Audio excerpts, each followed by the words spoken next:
ಶ್ರೀ ರಾಘವೇಂದ್ರ ಸ್ವಾಮಿಗಳ 355ನೇ ಆರಾಧನಾ ಮಹೋತ್ಸವ ಆಗಸ್ಟ್ 29, 30 ಮತ್ತು 31ರಂದು ಶಿರಸಿಯ ಶ್ರೀ ರಾಘವೇಂದ್ರ ಸ್ವಾಮಿ ಮಠದಲ್ಲಿ ಅತ್ಯಂತ ಭಕ್ತಿ ಹಾಗೂ ಶ್ರದ್ಧೆಯಿಂದ ನೆರವೇರಲಿದೆ. ಆಗಸ್ಟ್ 29 ಶನಿವಾರ ಪೂರ್ವಾರಾಧನೆ, ಧನ್ವಂತರಿ ಹವನ, ವಿಶೇಷ ಪೂಜೆ ಹಾಗೂ ಭಜನಾ ಸೇವೆ. ಆಗಸ್ಟ್ 30 ರವಿವಾರ ಮಧ್ಯಾರಾಧನೆ, ಪವಮಾನ ಹವನ, ಪ್ರವಚನ ಹಾಗೂ ಸಾರ್ವಜನಿಕ ಅನ್ನ ಸಂತರ್ಪಣೆ. ಆಗಸ್ಟ್ 31 ಸೋಮವಾರ ಉತ್ತರಾರಾಧನೆ, ಗಣಹವನ, ವೈಭವೋಪೇತ ಪಲ್ಲಕ್ಕಿ ಸೇವೆ ಮತ್ತು ರಥೋತ್ಸವ. ಯಾದವ ಕೃಷ್ಣನ ಭಜಿಸುವ ಶರಣ ಗುರುವೇ. ಬನ್ನಿ, ಕುಟುಂಬ ಸಮೇತರಾಗಿ ಶ್ರೀ ರಾಯರ ಮಠಕ್ಕೆ ಆಗಮಿಸಿ ಪೂಜಾ ಕೈಂಕರ್ಯಗಳಲ್ಲಿ ಭಾಗವಹಿಸಿ ಶ್ರೀ ಗುರು ರಾಯರ ಕೃಪಾಶೀರ್ವಾದಕ್ಕೆ ಪಾತ್ರರಾಗಿ ಮಹಾಪ್ರಸಾದವನ್ನು ಸ್ವೀಕರಿಸಿ ಧನ್ಯರಾಗಿ. ಸಮಸ್ತ ಭಕ್ತಾದಿಗಳಿಗೆ ಭಕ್ತಿಪೂರ್ವಕ ಆಮಂತ್ರಣ. ಸ್ವಾಗತ ಕೋರುವವರು ಅಧ್ಯಕ್ಷರು ಶ್ರೀನಿವಾಸ್ ಹೆಬ್ಬಾರ್ ಹಾಗೂ ಆಡಳಿತ ಮಂಡಳಿ.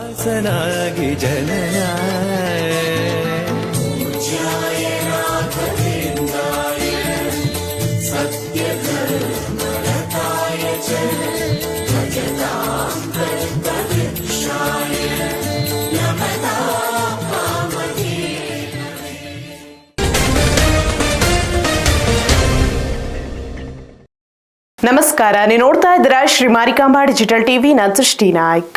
ಬೇಡ್ತಿ ಅಘನಾಶಿನಿ ನದಿ ತಿರುವು ಯೋಜನೆ ವಿರೋಧಿ ಹೋರಾಟ ಇದೀಗ ಮತ್ತಷ್ಟು ತೀವ್ರಗೊಳ್ಳುವ ಸಾಧ್ಯತೆ ಇದೆ. ಶಿರಸಿಯ ಸ್ವರ್ಣವಲ್ಲಿ ಮಠದಲ್ಲಿ ನಡೆದ ವಿಶೇಷ ಸಭೆಯಲ್ಲಿ ಹೋರಾಟವನ್ನು ಸಮರೋಪಾದಿಯಲ್ಲಿ ತೀವ್ರಗೊಳಿಸುವ ನಿರ್ಧಾರ ಕೈಗೊಳ್ಳಲಾಗಿದ್ದು, ಕರಾವಳಿ ಭಾಗದ ಜನರು ಸಂಪೂರ್ಣವಾಗಿ ಕೈಜೋಡಿಸುವಂತೆ ಸ್ವರ್ಣವಲ್ಲಿ ಶ್ರೀಗಳು ಕರೆ ನೀಡಿದ್ದಾರೆ.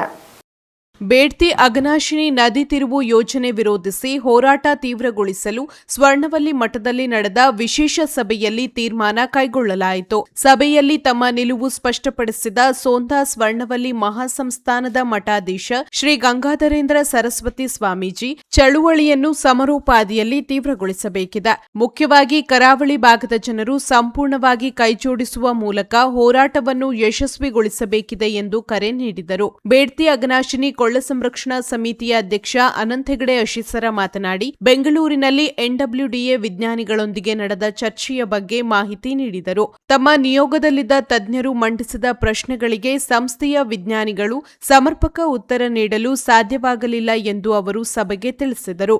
ಸಭೆಯಲ್ಲಿ ಮುಂದಿನ ಹೋರಾಟದ ರೂಪುರೇಷೆಗಳ ಬಗ್ಗೆಯೂ ಮಹತ್ವದ ನಿರ್ಧಾರ ಕೈಗೊಳ್ಳಲಾಯಿತು. ಸೆಪ್ಟೆಂಬರ್ 3ರಂದು ಗೋಕರ್ಣ ಕಾರವಾರ ಚಲೋ ನಡೆಸಲು ತೀರ್ಮಾನಿಸಲಾಗಿದೆ. ಇದೇ ವೇಳೆ ಅಕ್ಟೋಬರ್ 2ರಂದು ಬೆಂಗಳೂರಿನ ಫ್ರೀಡಂ ಪಾರ್ಕ್ನಲ್ಲಿ ಬೃಹತ್ ಪ್ರತಿಭಟನೆ ನಡೆಸಲು ಸಭೆ ನಿರ್ಧರಿಸಿದೆ. ಜೊತೆಗೆ ಯಲ್ಲಾಪುರದ ರಾಷ್ಟ್ರೀಯ ಹೆದ್ದಾರಿಯಲ್ಲಿ ರಾಸ್ತಾ ರೋಕೋ ಸರಣಿ ಚಳುವಳಿಯನ್ನು ವ್ಯವಸ್ಥಿತವಾಗಿ ನಡೆಸಲು ತೀರ್ಮಾನಿಸಲಾಗಿದೆ. ಇನ್ನು ನದಿ ತಿರುವು ಯೋಜನೆ ವಿರುದ್ಧ ಕಾನೂನು ಹೋರಾಟವನ್ನು ಮುಂದುವರೆಸಲು ಸಭೆಯಲ್ಲಿ ನಿರ್ಧಾರ ಕೈಗೊಳ್ಳಲಾಗಿದೆ. ಡಿಪಿಆರ್ ಮಾಡದಂತೆ ಜಿಲ್ಲೆಯ ಜನಪ್ರತಿನಿಧಿಗಳು ಒಮ್ಮತದಿಂದ ತಮ್ಮ ನಿಲುವನ್ನು ಸ್ಪಷ್ಟಪಡಿಸಬೇಕು ಎಂಬ ಒಕ್ಕೊರಲ ಆಗ್ರಹವೂ ಕೇಳಿಬಂದಿದೆ.